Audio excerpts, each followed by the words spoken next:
Hi, I'm Jules from the Haynes Collection, and today we have another customer question. So this one's from Emily. She said, do you have any tips for figuring out meterage? Yes, we do, Emily. She has 6 dining chairs and wants to reupholster them. So my first question would be, is it just the seat pads that you want to reupholster? Or has it got like a back and arms? And sometimes with the back, it also has... So it has the front of the back and then the back of the back as well. So yeah, so when they're all sort of pushed in, you can see the backs and also their front. So yeah, it could also, for a dining chair, it might not just be the seat pad, it might just be a drop-in seat, or it could be like a fully upholstered dining chair. So if you've got questions like that, just send us photos and stuff. But let's say that we are dealing with like just the seat pad, like a traditional antique wooden frame, and it's just the seat pad. So there's 2 styles. There's like a drop-in seat, which they're not very thick, and you can normally pop them out from the bottom. Way easy. If you're actually searching for dining chairs, and want to reupholster them yourself, I really recommend you always using that, looking out for seats. So you can pop the bottom out, reupholster it, and then you just pop it back in.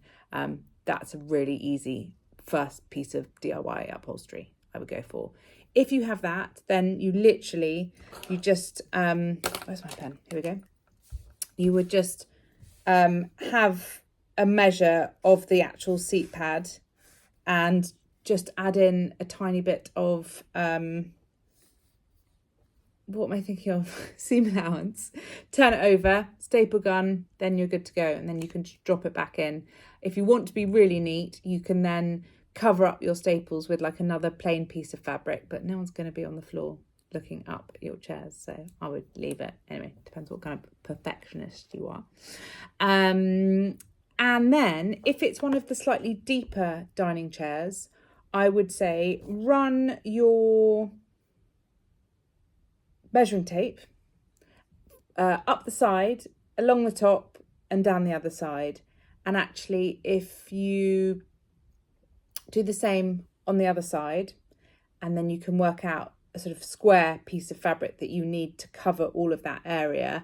And then again, add seam allowance. And I would leave, about 10, 15 centimetres extra all the way around. So ultimately, you've got a square that you'll be putting over it. Google how to do nice, neat corners, because they're worth doing. And again, just get your staple gun out. I won't actually go into how you do it. That can be another video. But measuring wise, I would say if it's just one of those seats like that, about 80 centimetres square, maybe 1 metre square is probably the best thing to do. If you're trying to work out how many you can fit into one piece of fabric, let's say it is 80 centimetres square that you need, the average bolt of fabric, so these are bolts of fabric, the average width is about 130 to 140 centimetres. So definitely make sure that you've got one. Actually, that's not going to work, is it? Yeah. So you're not going to be able to fit 2 next to each other, which is a bit annoying. I guess let's pretend it's 70 centimetres is the square you need. And I always have to draw it coming off the bolt, so I can work out exactly how many to fit in. So if it is 70 centimetre squares that you need, then you know that in 1.4 metres long, and it's 1.4 metres wide, so 140 centimetres, you can fit 4 in. So there we go, I'll cover 4 dining seats. If you've got any more questions or things that we need to cover, then let me know, or put comments below, follow us, we'll do more content like that.